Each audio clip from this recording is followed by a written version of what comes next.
Recipe mga Mars! So ayan, kumuha nga siya ng itlog. Okay, ganyan daw mga Mars, kumuha siya ng 2 itlog. Ayan, parang may shoy-shoy pa. Tapos ayan, kumuha siya ng plato. Tapos okay mga Mars, nilagay niya yung 2 itlog. Okay, tapos ayan, kumuha siya ng dishwashing liquid mga Mars. O ayan, ganyan. Tapos ayan mga Mars, nilagyan doon. Nakakaloka! Hinugasan ng dishwashing liquid yung itlog mga Mars. So ayan in-sponge pa. Ano yan?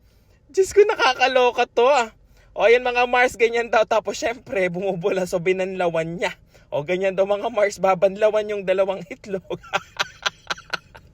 Ayan, tapos ayan, ano yan?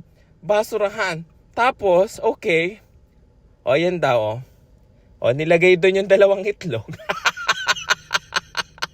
Tapos, okay, binalikan niya, nagbago isip mga Mars yata. Kinuha niya uli yung 2 itlog, nakakadiri.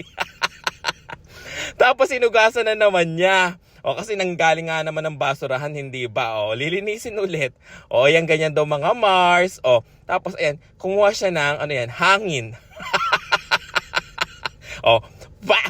Hirap na hirap pa. Pak! Ayan mga Mars, kumuha siya ng hangin. Tapos, okay, nilagay niya yung hangin dyan sa may plato. Tinaktak pa. Tapos, okay, nilagay niya yung 2 itlog sa hangin. Ayan mga Mars, hinalo-halo niya. Halo-haloin mga Mars.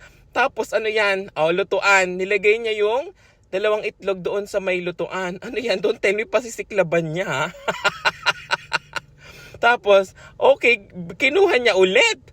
Nakakaloka. Ganyan, nagbago pa isip. Tapos, okay, binalik uli dun sa tray.